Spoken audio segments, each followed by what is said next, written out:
What's up, Nerfherders? We are back again. This time, we're talking about Ant-Man and pretty much nothing else. I don't know.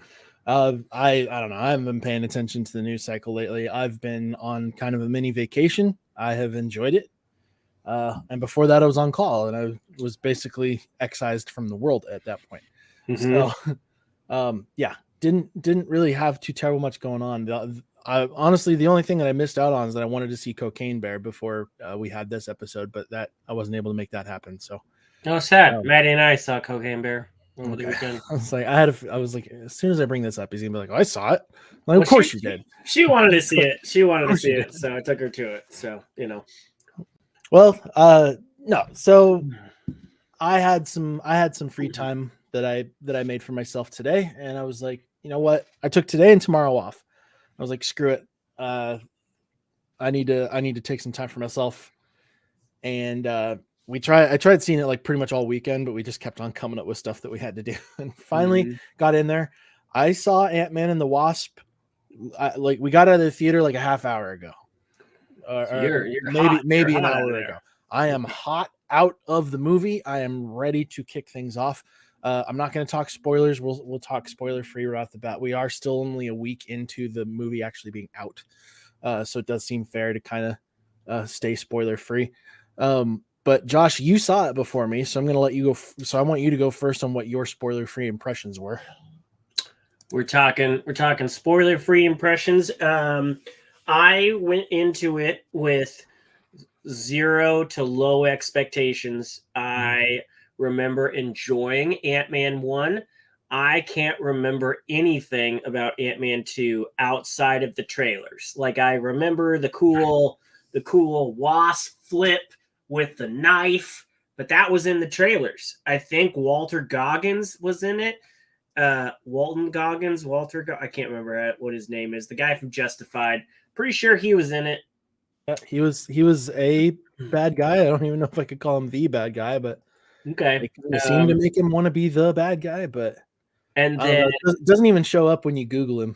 I can't remember if like Michelle Pfeiffer came back in that or came back in one of the like other like in credit scenes that Ant-Man was a part of. No, it was that one. She came back in that one. Okay, yeah, I can't remember any of that. So I've seen every MCU film in the theater. I'm not just going to see it just because I thought the last one was kind of forgettable. So I went into it with 0 expectations, but kind of hopeful because I heard that this could be a good film. And, I walked out of it thinking it was all right. I didn't hate it. I know the critics have had hell of a time with this film. It's got like one of the lowest RT scores out there. It just came off its second weekend, and it had the second or the worst second week drop of any MCU film. And I guess I just didn't expect that much from Ant-Man. But non-spoiler, I walked out of it thinking, you know what, of the last handful of Phase 4 films I've seen, whether that's Thor: Love and Thunder, Black Widow, Doctor Strange, whatever, none of them, when they were over, gave me something to be excited for the future of the MCU. They were all kind of standalone films. And this, while I did have some gripes with it, I came out excited about the future of the MCU again, and I haven't felt that way in a long time. So, I had a good time. It's not a great movie, but it was a good enough movie for me to enjoy it. And I might even go back and see it again, honestly. And there are some Phase 4 films that I definitely would never see twice in the theater. So that's my non-spoiler. Well, you're kinder than I'm being. Okay. If I had known that I was going to walk into an exposition engine, I would have been like, no, I don't know if I want to do that. Because that's kind of what this movie is. So there's a lot here. Like I like in completely spoiler free territory. Obviously, you've got Kang the Conqueror as the main villain. They showed him in the trailers as this ultimate badass, and we saw a variant of him in Loki that was warning us about what this potential variant could be. And I mean, he warned us about a bunch of different variants, but this was obviously one of the big ones. And then obviously we're also jumping back into the quantum realm, which has been kind of a I don't know, kind of an iffy concept for whether or not it's done well in the MCU so far. And so like there was enough intrigue here for me to walk into the movie being like, okay, I want to learn some new stuff. I do, but I want to be shown, not told. And you get told more than you get shown. And then Kang the Conqueror, as I always say, the MCU movie is only as good as its villain. I thought Jonathan Majors played a great part for this year. I think he did really good with it, with what he was given, but I don't think that he was given quite the severity that I had expected after knowing Kang the Conqueror ahead of time. So but I mean it's clear that we already know based off of like the release schedule and everything that's going on that Kang is going to be like the Thanos for this new phase of Marvel films, this post Infinity era. And I can see a lot of really cool potential out of him being like a great villain. So that was great. I thought Jonathan Majors did a great job. I liked him in the Loki version. I liked seeing him play this. I liked him in the trailer for Creed 3 that I saw before I watched this movie. Like he's just a badass. But the rest of the movie itself kind of fell a little short for me. And I think a lot of that had to do with like the amount of exposition that they threw in there. They're like, hey, we're going to like there's a couple scenes where there's a long exposition about what's going on, like a lot of it, which like the explanations that they're thrown in there are necessary. Like the audience does need to know these things. It's just I don't want to be told what all these things are. Like I would like to be shown in another way, which they could have done. Just with some of the interactions of the characters being more fleshed out instead of taking a backseat to the action in the movie, which the action in the movie also kind of fell into a trap that a lot of action movies do, where there's a lot of quick cuts. There's a lot of like shaky cam. So you can't really follow a whole hell of a lot what's going on. We're in the quantum realm, so I want to say like 90% of this movie is CGI and VFX. And I mean, that's tough. Like I get it. Like that's a tough thing to do, but like you can kind of feel that the impact that it had on the actors themselves, it's like it's really hard. Like, I mean, unless you're filming in the volume or something like that, it's kind of hard to put yourself into that world. And I mean, I get that. And so, yeah, I can see why this movie is kind of landing like middle of the road as far as reviews go. We've got a 6.5 on IMDb, a 48% on Rotten Tomatoes, and a 48% on Metacritic. And that's right about where I landed. I was thinking like 5.5 out of 10 for this one. It's certainly not as bad as it could have been. But like also the original magic that the first Ant-Man kind of captured that like you warm up to, it did feel a little bit, it was a much smaller scale, pun not intended, as far as Marvel movies go. Like he wasn't facing some crazy ridiculous villain. Like it was a heist movie essentially. Like he was a cat burglar thrown into extraordinary circumstances. And then the second one, I think it was another kind of like heist movie. But again, I don't remember too many details of the plot of that second one. And unfortunately, I feel like this one's going to kind of land sort of where the second one did for me, where I probably like, I don't know when I would rewatch it. And I don't know how many of the details I'm really going to remember afterwards. So like, I'm really glad that we're doing our show now, because I'm like, I don't know how in depth I'd be able to go if we had waited a few days, because like nothing in this movie really stood out to me, except for Kang. I thought Kang was great. And I like Cassie's character. She's interesting, but there's I feel like she would do better on her own if she had gotten like her kind of like her own thing first, or a little bit more time to shine in this. But I don't know. They had to pack a lot into this movie. It's clear. This is a 2-hour runtime too, so there was a lot. So yeah, about 5.5 out of 10, 5 out of 10, kind of hits. It's not going to dethrone Thor: Love and Thunder. Jeffrey says, sadly, I'm not seeing this one. I'll be waiting for it to come to streaming. And, you know, at the rate I it's think going, that's a safe move. It might be streaming within the next month or so. It's not going to have legs. It's not looking like a long wait. If you're giving it a 5 out of 10, I would give it. Granted, I never go back and figure out if my numbers match up with how I rate other films. I would give it a 7 out of 10. Okay. I had a decent enough time, and if you do look at Rotten Tomatoes, 48% is what the critics say, 83% is what the fans say. Now, granted, it's an MCU film, so it has that protective shield that most MCU films have. But I agree with you. I think. Well, let's get into spoilers, just so we can have an open and clear conversation. So, Jeff, if you don't want to be around here, I understand. We're not going to go scene by scene what the movie was, but I think, especially in the beginning, there was a lot of shaky cam. And this was filmed in part on the volume, and I could tell that. And the CGI, which felt a little wonky at times, felt a little under-rendered at times, and from what has been reported, it seems like if you weren't Wakanda Forever, you weren't getting the max support on CGI last year for Disney Marvel. They pretty much they gave Wakanda Forever the most, and everything else kind of got sidestepped. And now we've also seen Kevin Feige said, "Hey, we're gonna slow down. We're gonna slow our roll a bit." So we'll see how much that affects that giant slate of films that he said was going to come out over the next 2 years.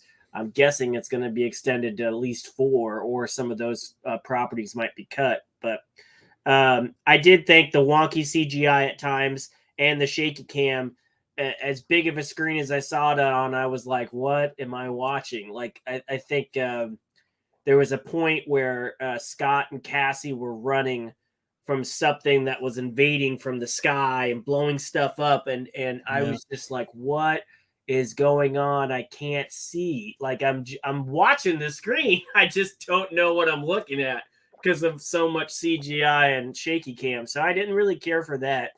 I thought in the later parts of the film, the fight, the action was better. And I thought the shaky cam was less. And so I appreciated that. But I really liked the narrative structure of the first part of the film. I thought, it got to the point where it was a little too much. Like, they wouldn't say Kang's name for a long time. And I'm like, guys, we've seen the trailer. We know he's in it. You don't have to say him 100 times before we know. But there was some buildup, kind of building up to who he is, and also who Catwoman, what's her name? Who Michelle Pfeiffer, and what's her name in the film? It's not Janet Van Dyne. Janet, yeah. What she did, like, we know her as who she is, but when we get into this film, everybody seems to know her as somebody else. And when we finally see Bill Murray, he's like, you guys have no idea who she is or what she did here and the lives she impacted. And I kind of liked that. I was like, oh, snap, is she actually a villain, or is she part of the villain, side of this movie? And I thought that, plus the kind of original introduction of Kang in this film, was intriguing. And I like that. I wasn't expecting to be so intrigued by the storytelling right there in the beginning. Yeah, they were really building up like the sinister nature of who he was, and and like Janet's kind of responsibility for that. But at the same time, it was like, while they built all that up and showed all this to her, like, she didn't really he wasn't talking about what she had done to let Kang, give Kang enough power to conquer the quantum realm. Like, he was Bill Murray's character was talking more about like what she was doing while she was working with him, and like kind of how she had described it when they were first asked, like, oh, you were a freedom fighter. It's like freedom fighter or terrorist. It was like, we've heard that, we've heard that parallel happen a lot in movies and stuff like that. So like there were some more messed up things that she had done in the aftermath of Kang kind of like trying to conquer and like the fight for freedom that she was doing.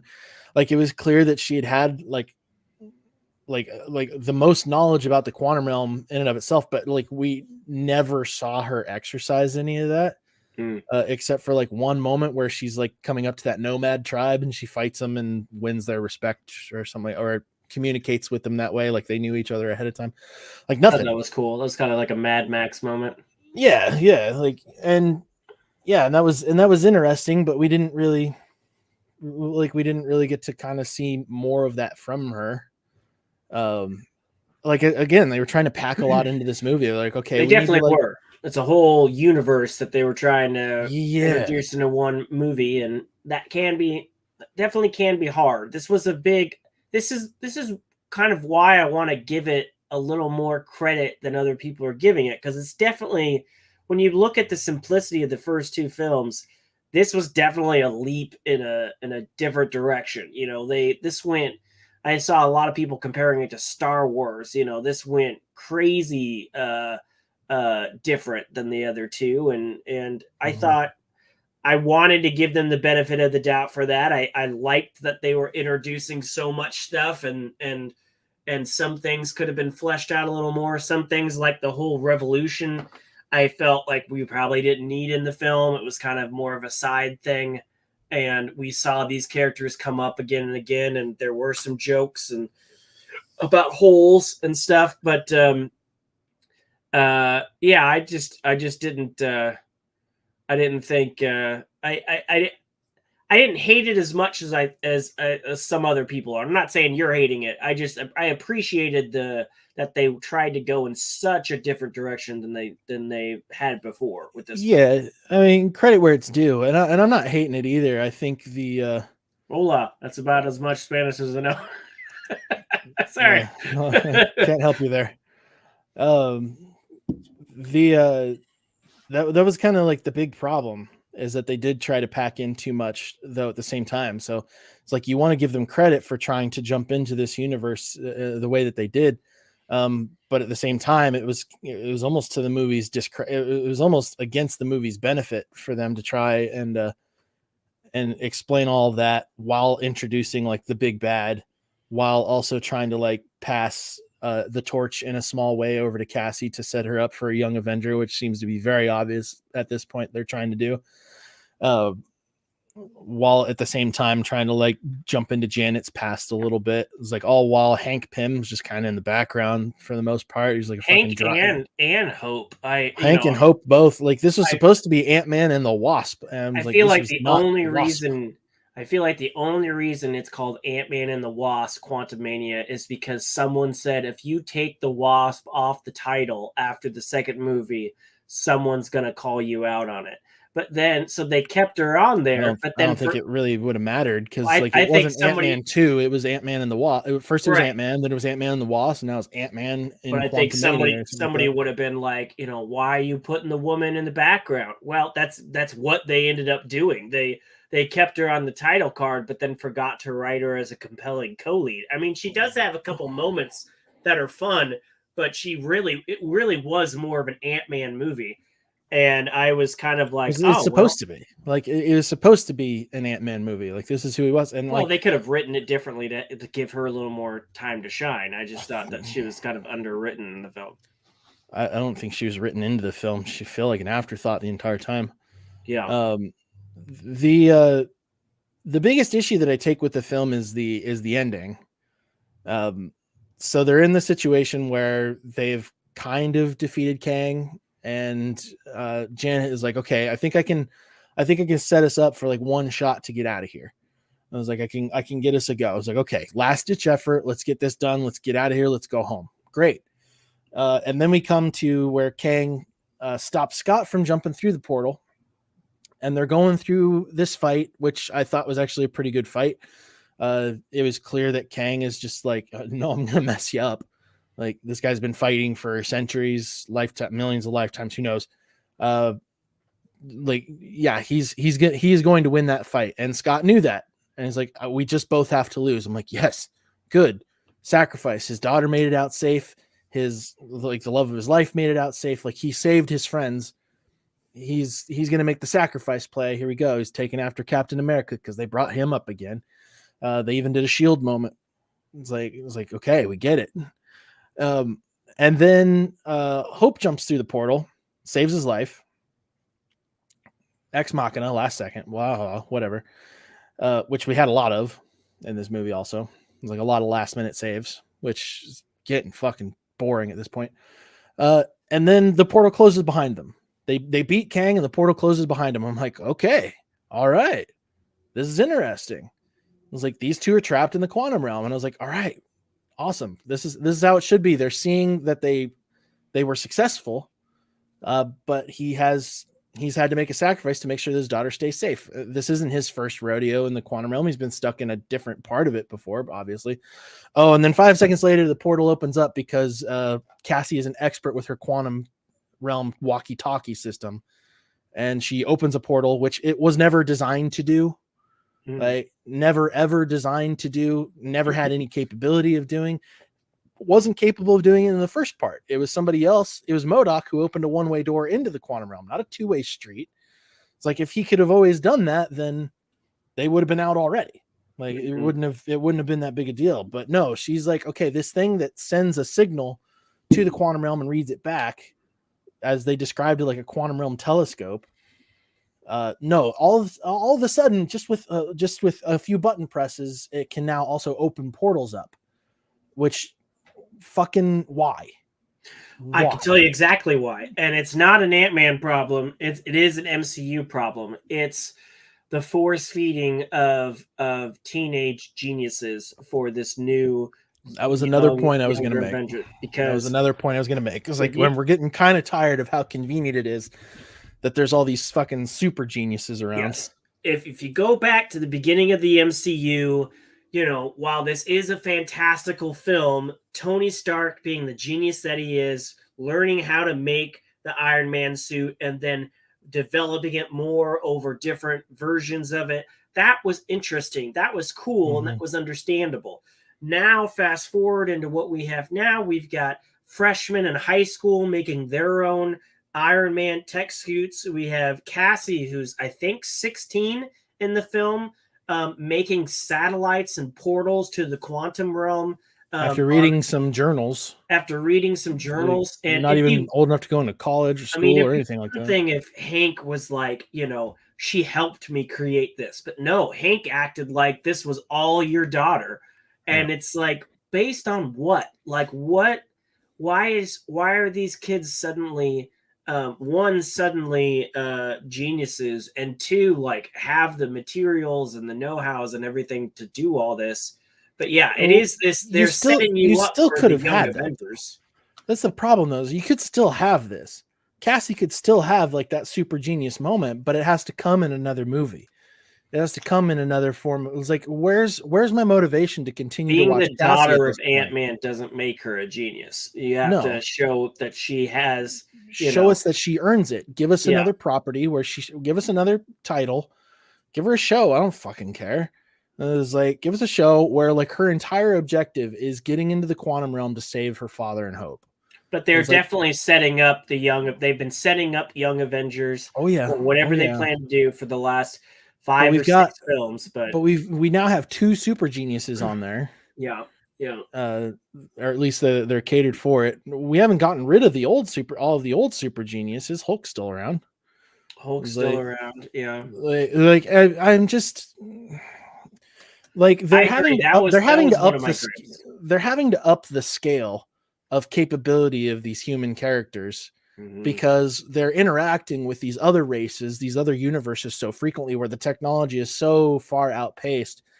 And rather than have it be to where humans and these young kids are the underdogs who end up winning through some last ditch effort at the end, like they used to do in the MCU, where they either had to make a sacrifice or they had to like really pull out all the stops because they had been limiting themselves, or because like they were trying to carry the dagger on their own. They finally had to like give in and work together. It's like, rather than have there be a lesson there to learn, they're just like, oh no, she can just do this.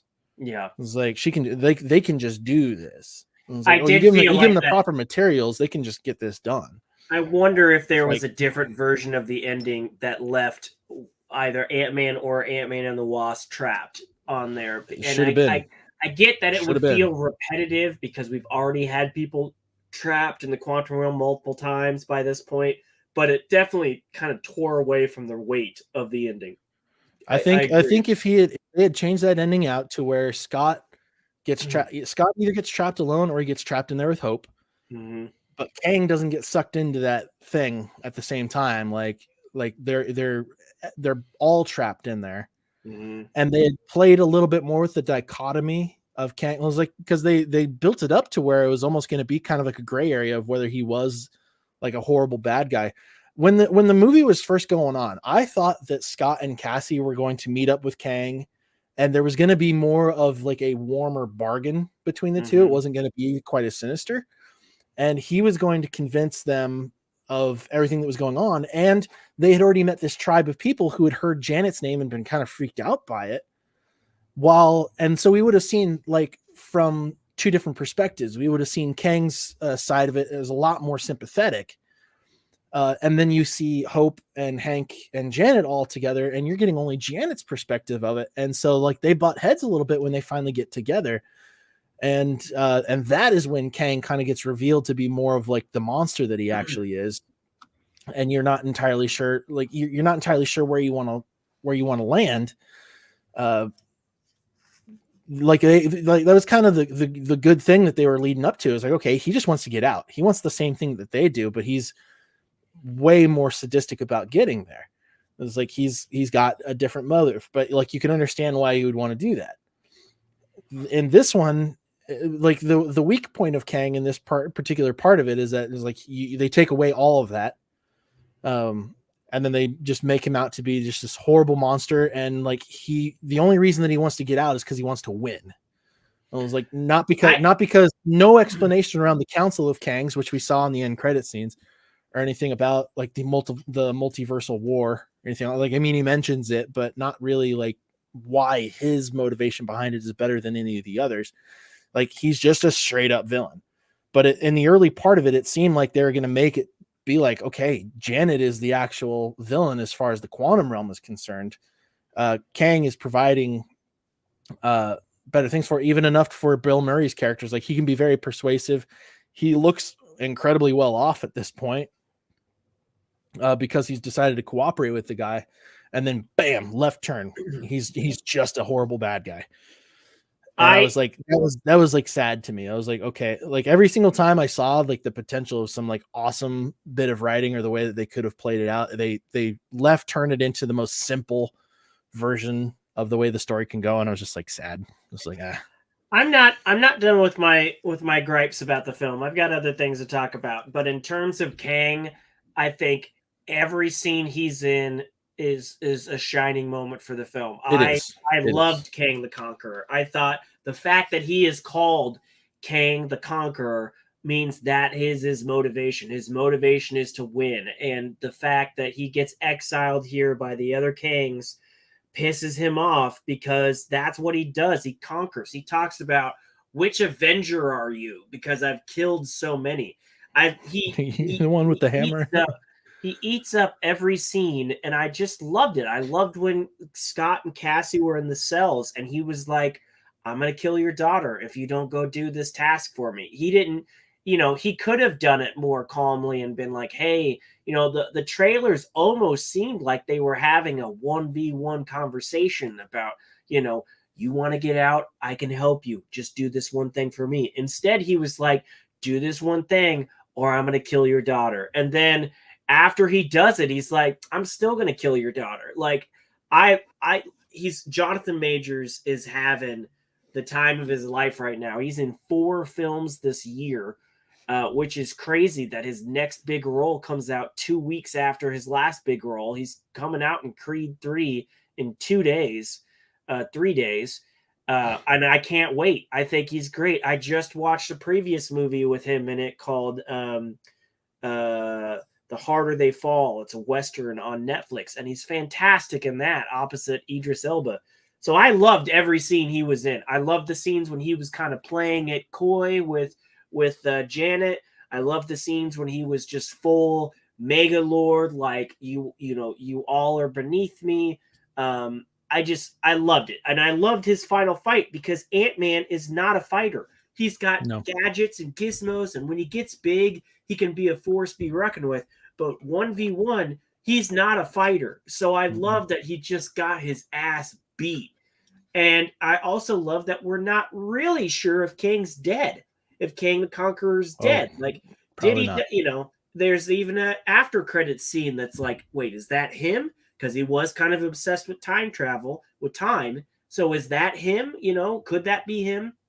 And he definitely seems more intriguing than the mass of Kangs we got later when we see kind of a bunch of other versions of him.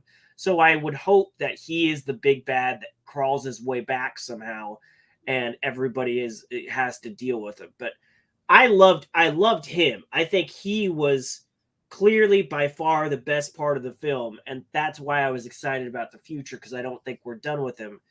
And because you know how much I hate when MCU gives us a great villain and then kills them off in the same movie. The fact that that's not happening here makes me excited. That's kind of like impossible with this particular. They've made it clear that there's just so many versions of him. Like there's no way that you can completely get rid of him. Yeah. No, I'm happy with. I can be satisfied. I'm not even going to say happy, but I'm satisfied with the direction they went with Kang on this one. It's just there were a bunch of moments where it's like, okay, maybe that's the way they go, and they didn't. It was like, yeah, it's the more simple story, but Jonathan Majors still carried it incredibly well. Yeah. I'm just disappointed in the plot direction that they decided to go. It doesn't make me dislike his character anymore. He is a force to be reckoned with. He is the force to be reckoned with, giant or not. And although I do worry, I do worry that I liked him so much in this one. Are they going to have to keep on having him top his previous performance? You know, because I mean, or is the next one going to be wacky and then it's not comparable? You know, but I mean, it's like Thanos kept on getting more and more intimidating because we got more and more of him. We got very small things in the beginning. We get this guy for a whole movie, and I loved him every time he was on screen. So like, you know, what's the next version going to be like, and is it going to be as intimidating as you know what I'm wondering? Well, if the teaser for Loki, the second season of Loki, is any indication, we're going to get a much different version of him. Perhaps we're going to get several different versions of him, I'm sure. Yeah, it's that was, I don't know. That's kind of a tough one because you want to see a better villain every time. Mm-hmm. Like every single time you walk into a Marvel Cinematic Universe movie, you want to see a better villain because we've gotten so accustomed to them raising the stakes, based or building up the stakes as we've gone on. Now they've started a little. I want to say that they've started a little earlier on this one. I mean, they kind of had to. It was like when the original MCU, when the MCU had first gotten kicked off, we didn't really see a hint of Thanos until the first Avengers movie. Or like you saw him in Guardians of the Galaxy, but like the real threat of him was prominent in the Avengers. It's like, okay, he's pulling the strings.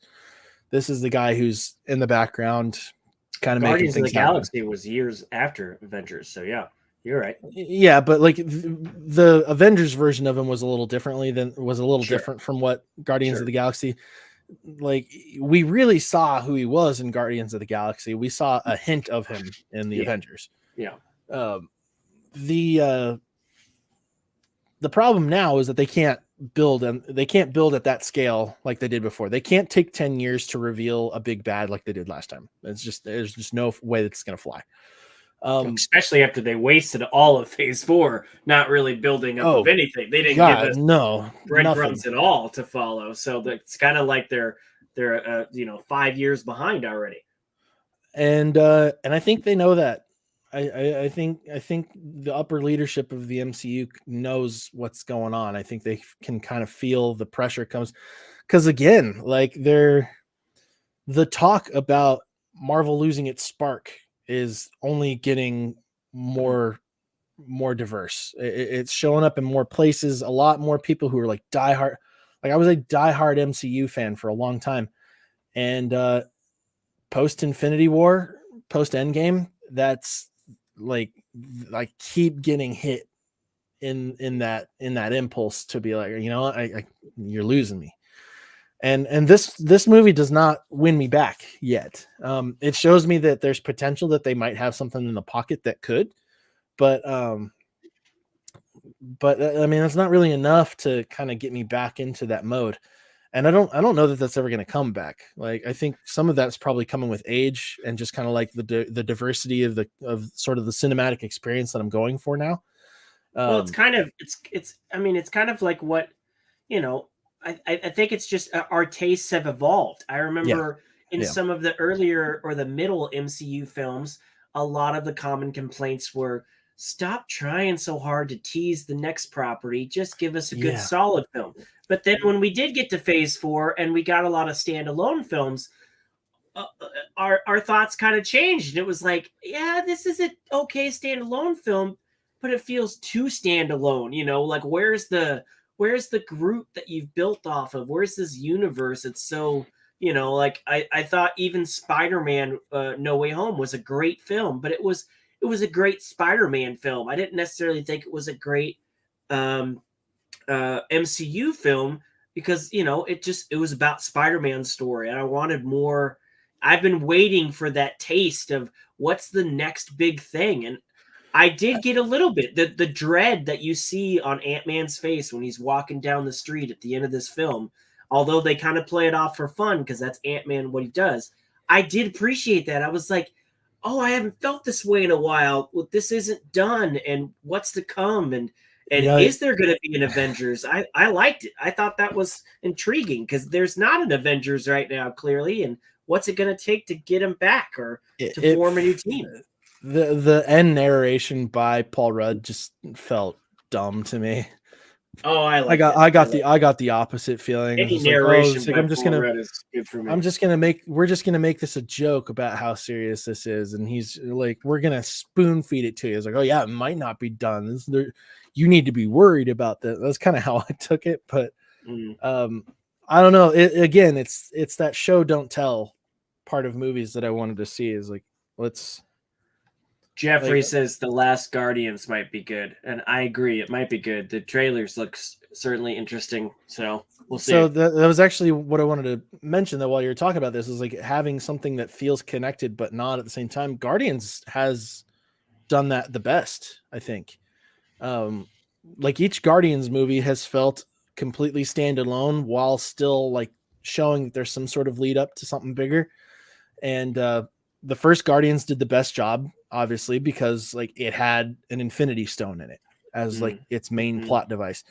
The second Guardians movie kind of like veered away from that. They're like, hey, we need to make us part of the team here. But it also showed that there are much more Guardians of the Galaxy that they have that they might be choosing from post Guardians 3, depending on whether or not like all the rumors around stuff that's happening in the trailers ends up being true.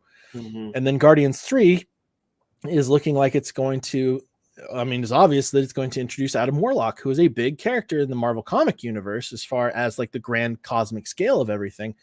And so introducing him and kind of showing what he's going to be up to, and also where the future of the Guardians is going to be, is like, yeah, the cosmic side of everything is still here. And we need reminded of that every now and then. I think Guardians has done it best as far as being related, but strong enough on its own 2 feet to where you could watch all 3 Guardians movies and not alone. Like you could watch them alone, and well, I mean, you should at least watch the first 2 and be completely entertained with them without having to worry about whether they're connected to a bigger plot of movies at all. Like, Yeah. while I want them to be connected, I prefer that they stand on their own 2 feet, because it kind of comes into this thing is like the ending plots have to connect together in a further away project. And when you see all those links connect, then it's a lot more interesting, because then you're like, oh my God, that was building to something I didn't even know. I didn't even know that was going to be the way that was going to go. Like, that's kind of how they need to do this now, is rather than force feed it to us that all of these things are going to be connected to each other. Like, leave us in that kind of like that gray area where we're all being like, okay, how does this connect? It was like, how does this connect? Because that's going to keep people hungry to keep on taking in this content. It was like, okay, how is this going to relate to the rest of what's going on? Like, what are we going to, how is this even a thing? There are going to be some characters in the MCU where you can't do that. The scale of what they're like, you're not going to be able to have Falcon and Winter Soldier be involved with Kang right out of the gate. Like, they've got to deal with some smaller scale. There's some Earthbound only stories that need to be told post Blip, post Endgame. We're getting one of the Secret Invasion here. Yeah, so. Like there's gonna be stuff like that like they can't get away from. They still have to tell those stories, but you're gonna, and those are the characters that show up in those big ensemble movies, and they're the ones who are then the audience characters. Like, okay, I have no idea what's going on. Like, how is this even happening? And that makes the exposition make a little bit more sense, because you've got characters who don't know what's going on. But the characters who do know what's going on, those are the ones that are making the movies that are wildly connected, this being one of them.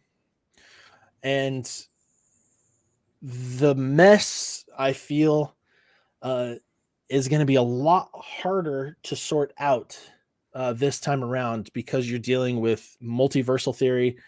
You're dealing with, like, you're having to introduce new characters, because there's a bunch of Avengers who aren't coming back. Who don't want to come back, who can't come back. There's so many new characters. There's a lot of new characters. Every film for the last like 3 years has like at least 1 or 2 teenage sidekicks. So we're getting a ton of them. Yeah. There's a lot there. And I will give them credit for trying this, but at the same time, I haven't watched any reviews or any post reviews about this particular movie, but I've seen some people reviewing other Marvel properties who are still in that diehard fan phase, to where they're blissfully ignorant for some of the glaring problems that the MCU has right now. And there's going to be less of them if this kind of stuff continues, but I can't be the type who's going to be like, when Marvel actually does get a win, be like, oh, this makes up for everything else. No, it doesn't. It can't. No. Like, and they took a really big hit I took a huge hit to my MCU morale when Thor: Love and Thunder came out, and they got a lot to make up for on that one. And the only way that they can do that is by doing Thor better next time, which who knows if that happens. Like, the only way that they can redeem Ant-Man and the Wasp is to do Ant-Man and the Wasp better next time. I think they're learning. I think they're learning now that, you know, they had things at their disposal that they thought they were going to make fantastical stuff easier. They thought the volume was going to answer all of their questions. And while I don't think there was anything in Ant-Man and the Wasp that was as bad as the floating head in Thor: Love and Thunder, I do think there was a lot of wonky CGI. And I think the over-reliance on CGI is just because you can put a lot of crazy stuff on screen doesn't necessarily mean you should. True. And I mean, you know, I thought MODOK was a waste in this movie. I think MODOK could have been out of this completely. I would have no problem with that. I miss the days of the CGI in the film. It was there, and you just don't know it. You know, you go to like a Tom Cruise Mission Impossible movie. There's so much CGI in that film, but you don't see it because you think, yeah, they could have had a helicopter flying over that street. It wasn't. It was CGI, but it blended so well, and they used it not so much that you just like, you know. But here, it's everything. It's everything, and you know, I'm so happy that the actors don't have to act off tennis balls like they used to because of the volume. But that doesn't necessarily mean the final product is better for it.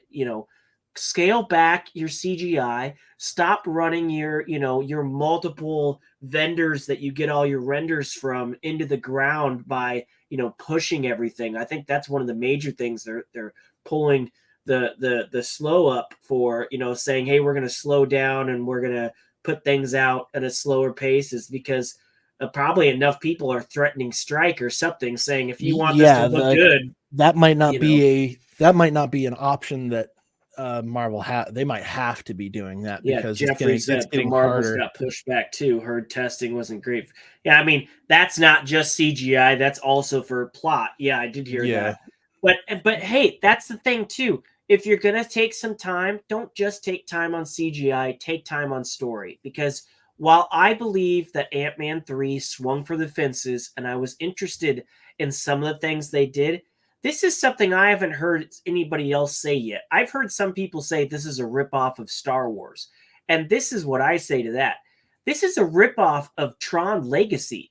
It's it's the exact film of Tron Legacy. They get sucked in. There's a whole race down there that wants to do a revolution. There's a big bad who's building this faceless army that he wants to bring to the surface world. There's even a scene in this movie that involves a club where the big guy at the club betrays the main characters, and all of a sudden the bad guys come swooping in and get them, and there's a big fight scene at the club.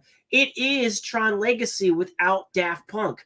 And I was blown away by how much this is Tron Legacy. And that was a Disney film. So did they just say, hey, we can't really come up with a plot for this, let's take another film and then just throw Ant-Man in it? Because it did feel like that. It felt almost scene for scene Tron Legacy to me. Yeah, I mean, also, like, anybody saying that something is ripping off Star Wars was like, dude, fucking everything rips off Star Wars. Yeah, I mean, fucking everything rips off Star Wars. Star Wars rips off Dune. Star Wars rips off Star Wars. Yeah. Like, we're beyond that point. Like, if you want all originality, that's getting tough, right. Which is sad. Like I don't appreciate that, and I'm not okay with that at all.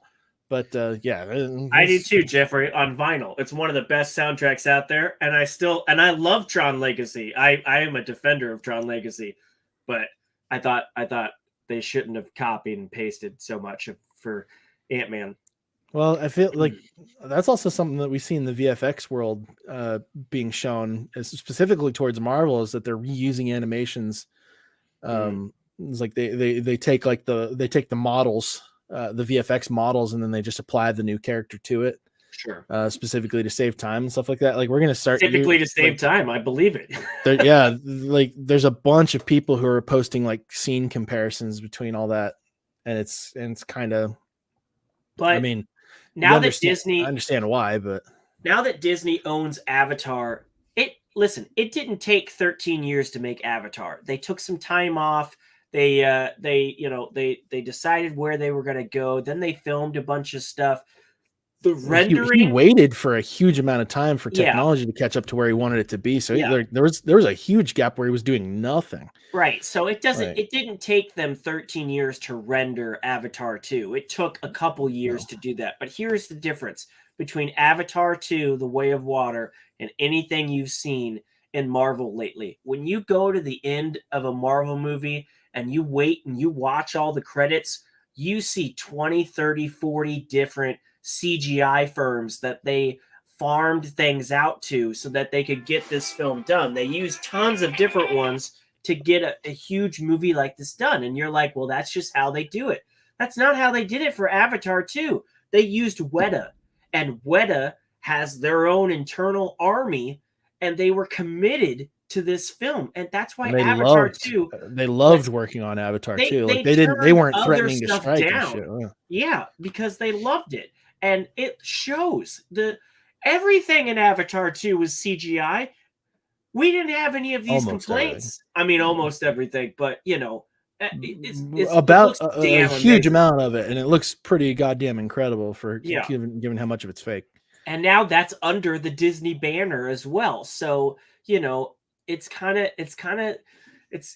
hard not to compare when they're under the same parent company now. They come out so close to each other, and you're like, this CGI fest looks amazing, while this CGI fest looks like a CGI fest, So if it takes more time to render and come up with better stories, then just do it. And maybe that space and time between films will get more people to come to the theaters, because not a lot of people came to see Ant-Man, and I don't see it lasting very long, to be honest. I think another issue around using multiple VFX houses is that Marvel's doing that to compartmentalize the plot of the films. Like anti-spoiler work is such a big part of MCU's PR team now, and MCU strategies to make sure that because people are clawing at the fucking, like, they're clawing their nails out trying to find out details about new Marvel products, new Marvel properties. Like they want every single piece of juice they can get, because getting a leak from Marvel is huge news every single time, and it gets clicks. And we're in that media environment where people are desperate for that. Doesn't even matter if it's a real leak, because Marvel's got a thing where they're releasing fake shit. They've got VFX teams working on scenes that they have no intention of putting in, just in case something like that leaks. They don't, like, we'll never know if it was actually real or not. Yes, there are leaks that end up being real occasionally, but when you have that many different VFX houses working on the same property, rather than having one VFX house work on that one property, you're going to get a lot of inconsistencies at the same time too. And that, I think, is also I think that also hurts them. I think it does too. I think you're absolutely right. And I think I never root for something to fail, and I never root for something to be bad. But if this is now the second one in a row, well, I guess it's not in a row because you have Wakanda Forever in the middle of it. But I believe gone are the days of Kevin Feige telling somebody like not Quentin Tarantino. Oh my God. Who did see that movie though? Yeah, who did see the Quentin Tarantino Marvel film? Who did Thor: Love and Thunder? What's his name? Taika Waititi. Gone are the days where Kevin Feige can look at Taika Waititi and say, "Do what you want," because clearly he did way too much of what he wanted, and it didn't pay off. And so I'm not saying that's Raimi the same thing, and that movie suffered because of it too. And I'm not saying that's what happened here, but I think this is just another strike against him. And this movie is not going to make a lot of money. And I never thought Ant-Man would make a lot of money, but it's they invested in this film, and if it's not going to pay off, then that might change what they invest in the future and how they act in the future. And so if something like this forces Kevin Feige and Bob Chapek and everybody to be like, okay, we know we have a mountain of diamonds on our hand, but if we continue to half-ass it, we're just going to dilute our product to the point where it's just not worth it anymore. If it makes them slow down, then that's a good thing. And Papa Iger will not be happy either. And he's not in here for the long haul. He's in here for a couple of years to get things back on track. But I think even he knows that the golden child of Marvel is kind of losing its shine right now, and they need to make some tough decisions to get it back into working order. So Ant-Man and the Wasp: Quantumania had a budget of $200 million. The current box office sits at 300, or well, that's probably not current. Let's see. Where are we currently at for box office? $622 million. So, oh no, that's Ant-Man and the Wasp. Yeah, I was gonna say it's not that high. There's no way. Okay, here we go. 11 hours ago. After Ant-Man, this is from Variety. After Ant-Man 3's second weekend box office collapse, should Marvel get concerned? Quantumania took a sizable hit in its sophomore outing at the box office. Ticket sales for the third Marvel movie starring Paul Rudd's Subatomic Hero were down 69% from its $105 million debut. Yeah. Ouch. The biggest MCU drop in the second weekend, yeah. Yeah. As the second weekend drops go, anything in the 70% realm is pretty significant, says Dagarabedian. I hope Paul Dagarabedian. Dagarabedian. But movies that open with over 100 million are generally front loaded. In some cases, the bigger you are, the harder they fall comes into play. Yeah. In other words, its second weekend turnout of 32 million. Mm-hmm. Woo. I know. That hurts. That hurts. And they're about to lose premium screens this upcoming weekend to Creed 3. So it's going to hurt them even more. I mean, that's especially nowadays. People are hunting for those premium screens nowadays. And so once you lose that to another big film, if you don't have the legs, you ain't going to survive. So according to Box Office Mojo, they've made 363 million currently. So that's worldwide. So it's not a lot. I mean, no one thinks that 363 million isn't a lot of money. Sure, that's a lot of money, but I am sure in comparison to the other Marvel things, that's not as high as they would have wanted it to be, in terms of a business standpoint. I don't know what Disney expected this to do, but did Cocaine Bear take first spot this weekend? Ant-Man and the Wasp: Quantumania retained its number one position in the second weekend, but with a 70% drop. Yeah, I think Cocaine Bear did fairly well, but not that much. Not that big. This article says an estimated 23 million, so about 10 million less. And I like Cocaine Bear, but and that movie is going to make a lot of money because I don't think it had a big budget. But yeah, I mean, I don't know what Disney's expectations for this film was, but they did put some work into it. I think this is going to prove better than Shazam 2. I think Shazam 2 is going to bomb like no other. People are predicting that film won't even make 50 million an opening weekend. So, I mean, as long as it does better than Shazam, then at least for this very short period of time, they can be like, see, MCU is still better than DC, but it is a major step down. And I think Bob Iger coming out and saying, look, we're gonna slow things down is an appropriate response. Yeah, I think so. I started looking at budgets because I wanted to get a comparison because we talked about Avatar: The Way of Water. Avatar: The Way of Water had a $250 million budget. Mm-hmm. We got Ant-Man and the Wasp: Quantumania at $200 million. It's like, okay, so I was like, Disney, you've got $50 million. Is that all it would have taken to make this better? I mean, clearly not, because it wasn't just a matter of CGI rendering, but no. But no, it's just interesting because it's like we've got the capability. Yeah. Like you've got the capability, you got the money. That's a lot too. 200 million. That's a lot. That's a lot these days for a film. That's a lot. And I get it. It's Avengers a CGI fest. Avengers Endgame was 356 million. Yeah, I believe it. But that was how many big names were in that film? That was a that was an actor's budget. That was a mega film. Yeah, that was cast budget that they had to plug in for that. I don't know. Again, I gave they spent $250 million on Thor: Love and Thunder. I know. Are you shitting me right now? But they filmed another 2 hours of Thor: Love and Thunder, from what the reports say. They had people come in that weren't even in the film because Waititi wanted all of his friends back. So and they probably had some better decisions in those 2 hours that they decided to throw away, the fuckers. Yeah, again, no, can't forgive him for that one. I like this film better than Thor: Love and Thunder. Oh God, Can you at least say that? Okay, then that's a plus. I know it seems like you're very disappointed in this film, and I totally understand. No, there's plenty of Marvel properties that land below this movie. There's plenty of them. This is, like I said, this is kind of very middle of the road as far as Marvel is concerned. Yeah. Yeah, like I went in the same way you did. I didn't have any expectations when I was walking in because my expectations, the bar is set so low for Marvel properties now, which should be the most insulting thing that I can say to a Marvel property at this point.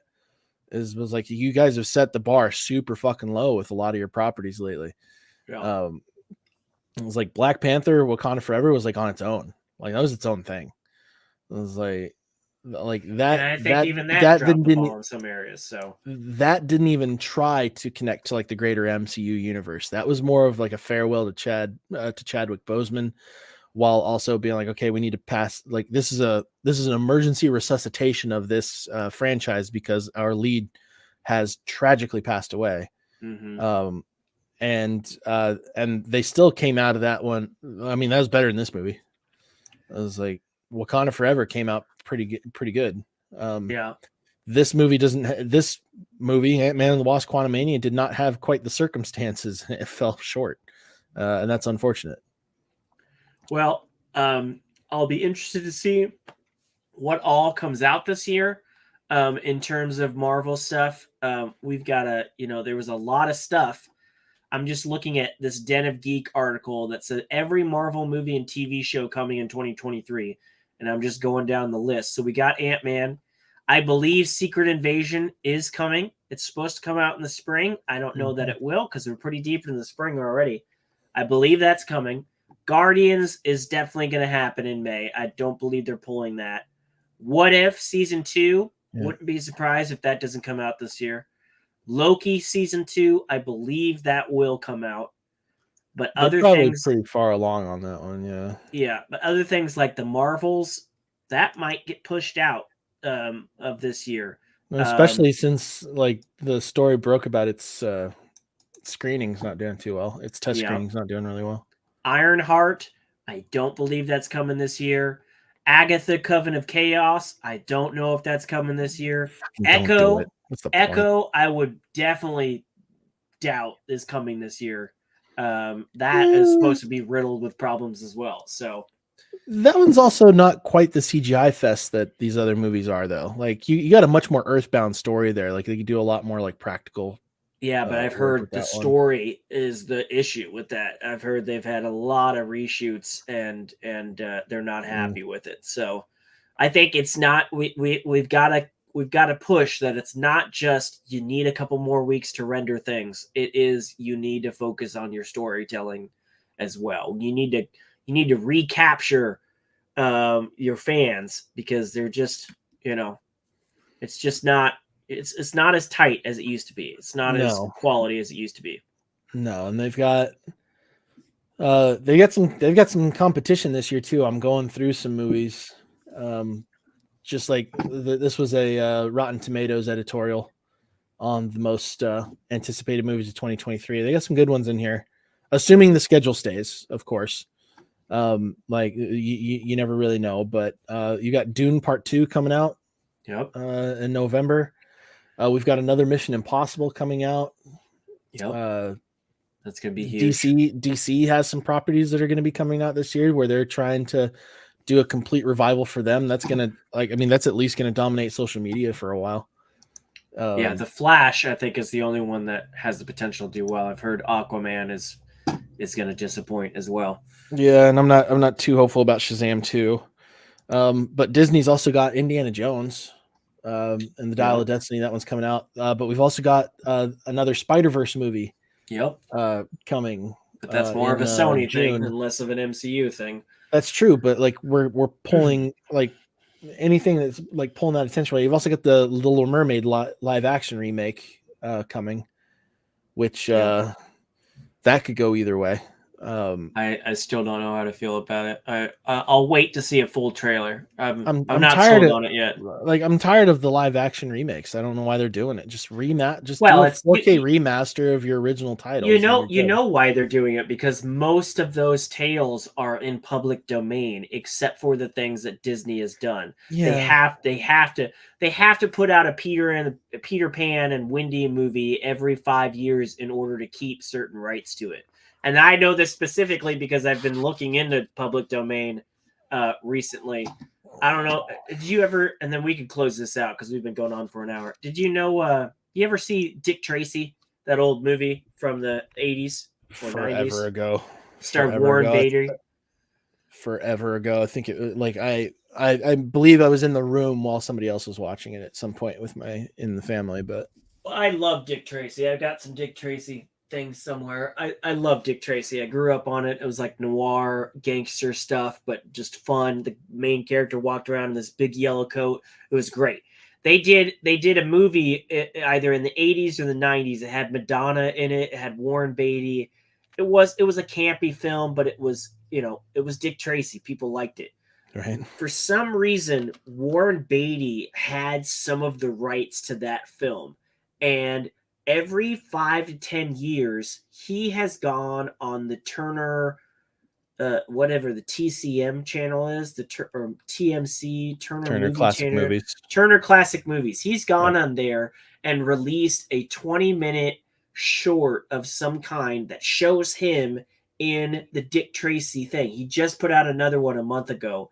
And he does that in order to retain the rights for Dick Tracy to stop them from making a sequel. Every studio has tried to make a sequel or a new reboot of Dick Tracy for the past 30 years. And because Warren Beatty's little things, he has it. He just renewed it until 2027. So, but that's just his version. The book version of it actually comes out in public domain in a couple of years. And so, if someone like me wanted to write my own Dick Tracy story, I could write it so long as I didn't do any of the things that were introduced in the Warren Beatty versions. So Disney is doing that with their live action. Their Beauty and the Beast is not the original Beauty and the Beast book. They added a lot of different things with the candles and the teapots and stuff like that a person like me couldn't write about. But if I wanted to do a remake of the original book based on public domain laws, I could. So that's why Disney does it, because they want their money and they want to retain the rights. Yeah, there was always a similar thing. Back to the Future was something that I grew up with. And I love that movie trilogy. And Back to the Future was one that Robert Zemeckis and Bob Zale, Bob Gale. I believe Bob Gale was the other. I gotta look that up. Yeah, they Robert Zemeckis, I know for sure, has said that he will not allow a sequel be made to the movie. To what movie? Back to the Future. Oh yeah, he won't allow a reboot of any kind. And fucking hope that stays true. Okay, yeah, right here. And the studios want it. They'll try. Yeah. They've been trying for so long. Keep seeing stuff about Tom Holland being like the guy who jumps into it. No. Director Robert Zemeckis and writer Bob Gale, share the film rights to Back to the Future. Zemeckis has made it clear that there will never be a reboot, stating, quote, that can't happen until both Bob and I are dead, unquote. Yeah. I mean, long live Robert Zemeckis and Bob Gale then. Yeah. Just based on Rick and Morty's success alone, there's studio heads out there that are like, as soon as we can, we're remaking Back to the Future. And then there's this like shitty article saying that there's one coming. Of course. I know there's a musical that just came out, Back to the Future, on Broadway. But there's a Back to the Future musical about to take Broadway. Yeah. I have seen. Well, that's not the same. That's some clickbait. That's some clickbait shit. Yeah. Listen, I gotta get going. We've talked. I'm fucking starving. I haven't eaten yet. So. I'm glad you finally saw Ant-Man. We've got some. You just said it. We've got some movies coming out this year that I'm excited for. We've got some movies coming out. We've got some shows. Like I think Dune Part 2 is probably my most anticipated for 2023. Me too. Without question, that's the one that I'm looking forward to the most. I'm out of Marvel though. Loki Part 2 is probably the next property that I'm really excited to see, and we did get a teaser at the end of this one. So, whatever we get first, Loki or Secret Invasion, I am excited for both of those shows. I think both of those shows have big potential. So, yeah, we're gonna have to go see what Fanny Reamer. The goo from Ant-Man 3 is turd and shroom, old native. I don't know what that is. Turd and shrooms, heavy spoilers. I'll have to look that up. I don't. I know what you're talking about, but I don't know what turd and shroom is. Is turd and shroom old native? I'll have to look that up. I want to see. I want to see Dune with you. I think that'd be fun to go see it on the big screen with you. So. The Google search turd and shroom does not yield great results. We'll have So to look, we'll have to look at it that might just later. be somebody screwing with us. Yeah. Well, good job, Fanny Reamer, if that's the Yeah, case. you just got me to search turd and shroom. My Google search Exactly. bar is going to have that show up for a while now. Exactly. No. Well, Nerfherders, let us know what you guys thought of Ant-Man and the Wasp. Hit us up in those comments below. Hit us up on social media. Let us know what you guys thought. Share. Actually, like another thing to do is like share us stuff on social media that you'd like us to talk about. Like if you see some news stories and stuff like that pop up, like let us see them. I really want to get some like questions from you guys that we can answer. It's like I want to do some deep dives on some stuff. If you like this video, hit the like button. If you dislike this video, hit the dislike button. Be honest, we can take it, but let us know why you didn't like it. Hit the subscribe button and the notification bell so you know when we go live. We're pretty random about it, and we try and jump on these things as quick as we can. So make sure you hit that notification bell so you don't miss out on anything. And until next time, have a good one. See ya. See ya, Jeremy and everybody else.